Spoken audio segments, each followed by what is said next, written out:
Who wants to know how to attract more wealth with ease and flow? Who wants to know how to have more fun in life with less effort? I do.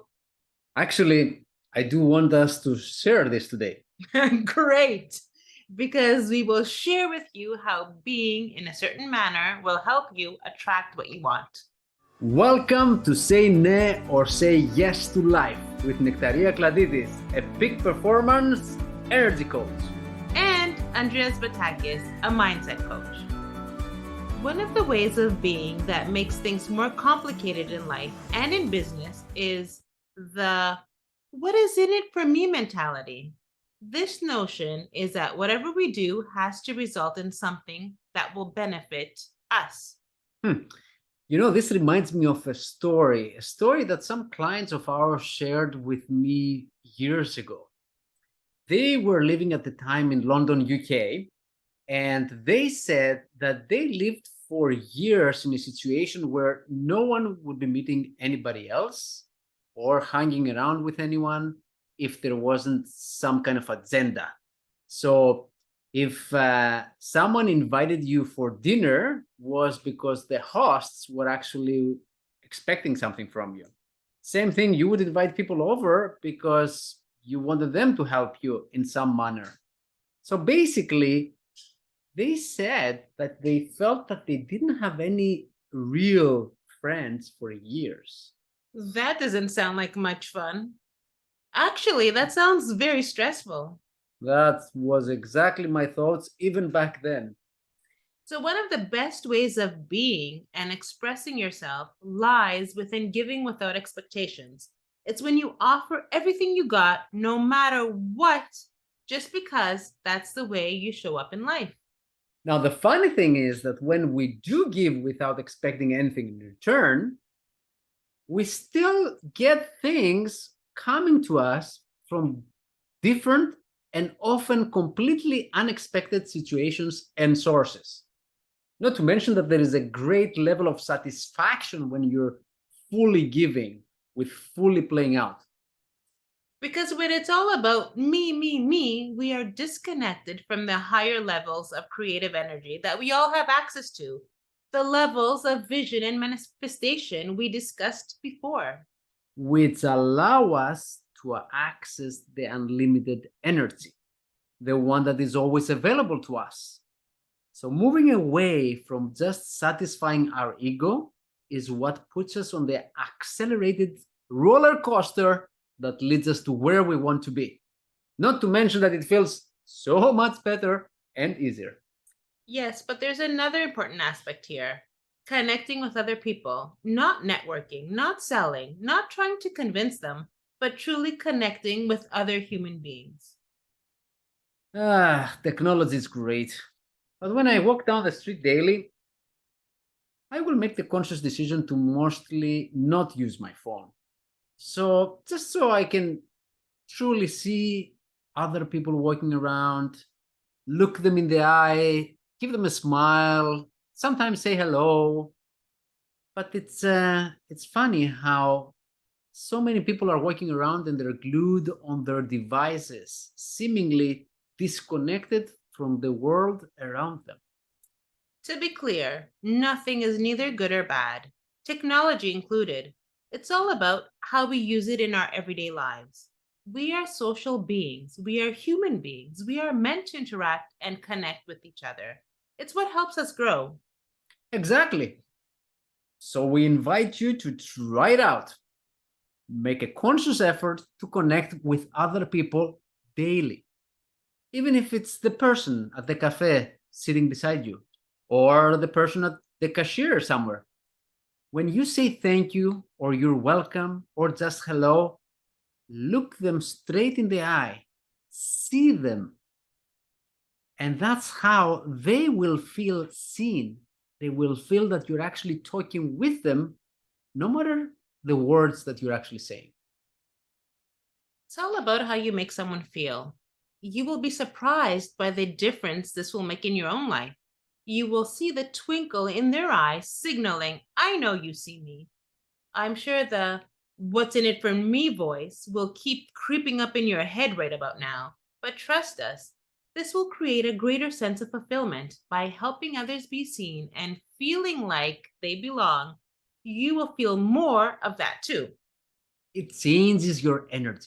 It leads to more success because when this is your way of being, others just feel good around you, want to be around you.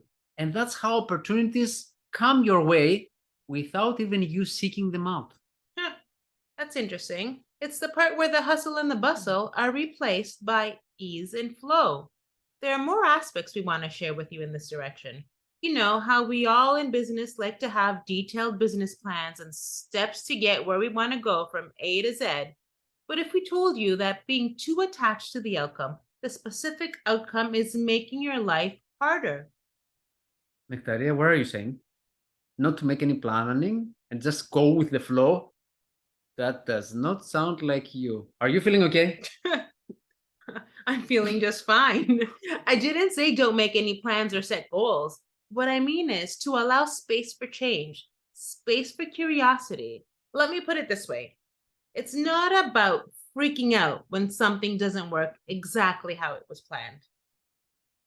It's about allowing yourself the space to create alternatives, alternative outcomes that may get you to even better results. It's like saying, wow, this one definitely didn't work out as expected. I wonder what other opportunities are waiting for me around the corner.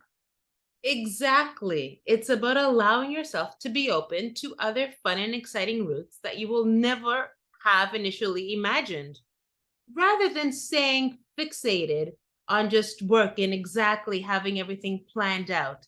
This will blindfold you and prevent you from seeing other opportunities when they arise. There's no wiggle room, there's no room for those creative juices to flow. So, this is a more relaxed approach, which will also allow you something else to be more creative. Since you are open to possibilities, you actually invite creativity. Bingo, yes, going back to flow and ease allows you to have higher vibrational energy flow through you along with creativity that will help you create what will be more beneficial for you, your life, and your business. It's the stuff dreams are made of, and they are available to all of us. But the key here is to let go of what does not serve you. Go beyond your logical self. And this actually enhances the next point, which is how you fully express yourself, how you show up when you come from this place of flow and ease and creativity. It's a powerful state of being. It's a powerful state of living that creates phenomenal, even overnight success. The from zero to hero effect, where at zero we consider the starting point of the journey. Full expression and being are how you start doing things in a way that impresses people around you, that they seem impossible or just not normal in everyday standards. So, what do we do? Because this is all sounds great, but what do we do, or what do you do when you reach a point where you don't know or you don't feel what's the right thing to do next? What's the action that needs or you want to be taken? When you're kind of stuck. Well, without action, nothing happens. That is when you need to create space. Allow yourself to come up with it. Allow yourself to create and express it. Ah, I get it. It's the eureka moment or the aha moment, just like the ancient Greek mathematician Archimedes, who came up with a solution to the problem while having a bath. So, by having a bath, relaxing, and not trying to find the solution, he created the space to do it. Yeah, and that's when he found the solution unexpectedly. He jumped out naked on the streets, shouting, Eureka! Eureka! Meaning, I found it. I knew you would be getting excited over the naked part, but guys, you can skip the running naked on the streets segment of this experience. When you feel stuck, just go for a walk, take a break, go and get yourself a coffee, do some exercise, whatever works for you. Well, we hope you enjoyed listening to today's discussion. That's all for now. Until next time. Thank you for joining us today and for saying yes to life. Look after yourselves, always. Bye for now.